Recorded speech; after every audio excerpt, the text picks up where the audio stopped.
अभिनेते शरद पोंक्षे यांनी मुस्लिम बहिष्काराचा नारा दिलाय।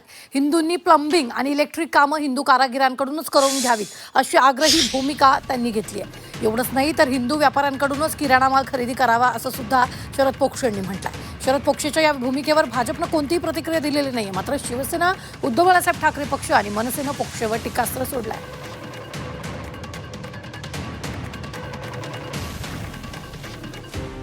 धर्मवीर छत्रपती संभाजी महाराजांचा हा महाराष्ट्र आहे। बायकॉट मुस्लिमचा शरद पोंक्षेंचा नारा। छत्रपती संभाजी महाराजांनी शिकवलंय की स्वतःचा धर्म कधी विकू नकोस। सगळी कामं हिंदूंकडून करून घेण्याचं आवाहन। तुमच्या घरामध्ये येणारा वायरमन हा कुठल्याही परिस्थितीमध्ये हिंदूंनाच बोलवा। पेट्रोल डिझेल 200 रुपये लिटर घेण्याची पोंक्षेंची तयारी। डिझेल 300 रुपये लिटरवर गेलं तर मी एक वेळ चालत जाईल सांगलीवरनं मिरजेला, पण मी हिंदू म्हणून चालत जाईल।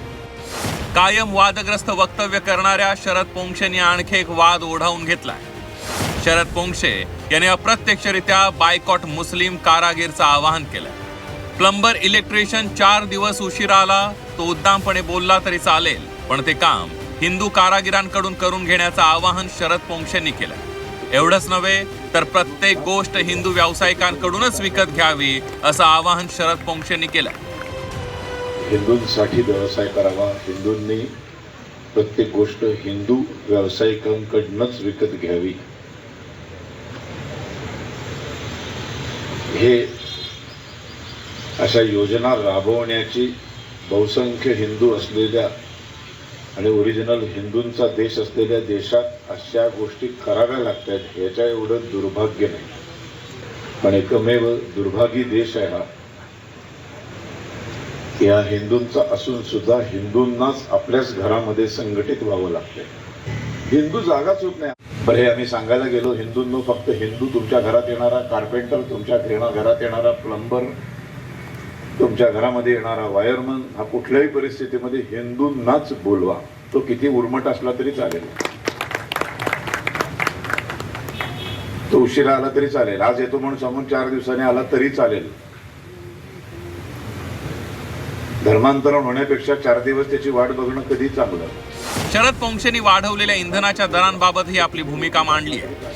पेट्रोल 200 रुपये आणि डिझेल 300 रुपये लिटर झालं तरी मी एक वेळ चालत जाईन अशी भूमिका शरद पोंक्षेंनी घेतली। तुम्हाला एकाने विचारलं होतं की तुम्ही पेट्रोल डिझेलच्या भावाबद्दल कधीच बोलत नाही, महागाईबद्दल कधीच बोलत नाही। मी त्यांना उत्तर दिलं होतं की माझं पेट्रोल समजा उद्या 200 रुपयावर गेलं, डिझेल 300 रुपये लिटरवर गेलं तर मी एक वेळ चालत जाईल सांगलीवरनं मिरजेला, पण मी हिंदू म्हणून चालत जाईल। पेट्रोल डिझेल 10 रुपये लिटरवर आलं, इतकं स्वस्त झालं, कदाचित फुकटच झालं, पण जर त्यासाठी मला धर्म बदलावा लागणार असेल तर मला छत्रपती संभाजी महाराजांनी शिकवलंय की स्वतःचा धर्म कधी विकू नकोस।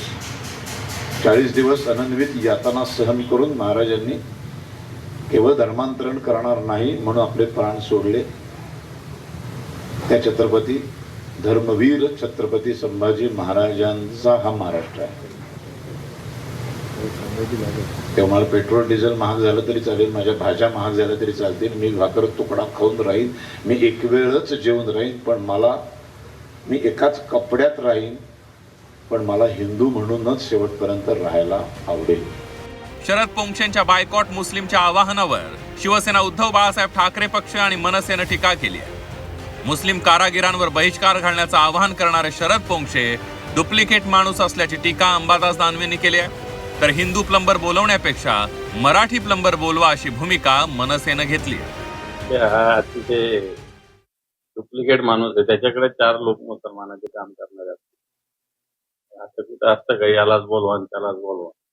कोण भेटणार आहे तुम्हाला वायरमन? माझं तर म्हणणं महाराष्ट्रात मराठी बोलवा। तो ऑब्व्हियसली हिंदू पण आहे, पण त्याला अजून एक ब्रॅकेट लावा मराठीची, तर काय प्रॉब्लेम असेल असं मला वाटत नाही। उत्तरेतल्या काही शहरांमध्ये मुस्लिम व्यापाऱ्यांवर अघोषित बहिष्कार टाकण्याचे प्रयोग सुरू आहेत। आतापर्यंत त्याचं लोण महाराष्ट्रात आलं नव्हतं। आता मात्र शरद पोंक्षेंसारखे कलाकार याबाबत जाहीरपणे बोलू लागले। येत्या काळात असे बहिष्काराचे प्रयोग महाराष्ट्रात झाल्यास नवल वाटू नये।